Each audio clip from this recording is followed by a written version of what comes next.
যারা বলছেন গণভোট বাতিল হবে, তারা বলছেন না কেন জাতীয় নির্বাচনও বাতিল হবে?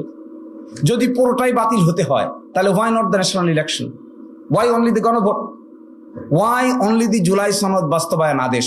মাঝখানে আরো 135টা অর্ডিনেন্স হয়েছে, সেগুলো বাদ যাক, সবই বাদ যাক, ফ্রেশে শুরু করি। আবার আমরা ঘুরে 5ই আগস্টের, আমরা আদালতে এই কথা বলেছি, যদি তাই বলতে চান তাহলে সব বাদ দেন। Let us go back before 5th August. 5th অগস্টের আগে ফিরে যাই, ওখানে গিয়ে দেখি না আমরা কোন জায়গায় ছিলাম। Let us start from there. 4th August থেকে স্টার্ট করি, তখন তো রাজি না। এর অর্থ কি? এর অর্থ হলো যেটা সুবিধাজনক এটাকে পিক করা হবে, যেটা অসুবিধাজনক এটাকে বাদ দেওয়া হবে, যেটা সুবিধাজনক এটাকে চুজ করা হবে, যেটা অসুবিধাজনক এটা থেকে নিজেকে সরিয়ে নেওয়া হবে।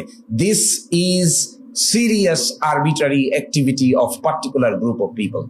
Should not be, no one should do this.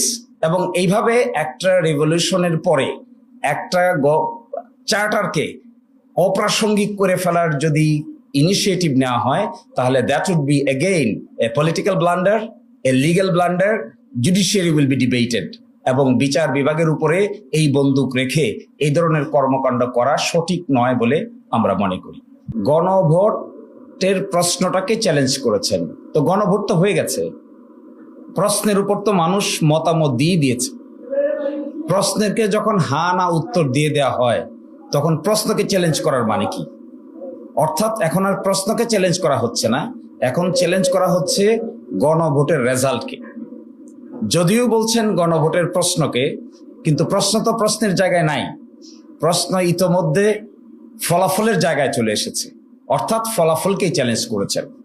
এই জুলাই সনদ হয়েছে ঐকমত্যের ভিত্তিতে কিছু ডিসেন্টিং ছাড়া, এবং যে জুলাই সনদ বাস্তবায়ন আদেশ জারি করা হয়েছে 2025 সালের নভেম্বর মাসে, সেখানে স্পষ্ট করে বলে দেওয়া হয়েছে যে জনগণের সার্বভৌম ক্ষমতা অন্তর্বর্তীকালীন সরকারের সুপারিশ অনুযায়ী বাংলাদেশের মহামান্য রাষ্ট্রপতি এই আদেশ জারি করেন। এই আদেশটিকেও তারা বলছেন সাংবিধানিকভাবে গ্রহণযোগ্য নয়।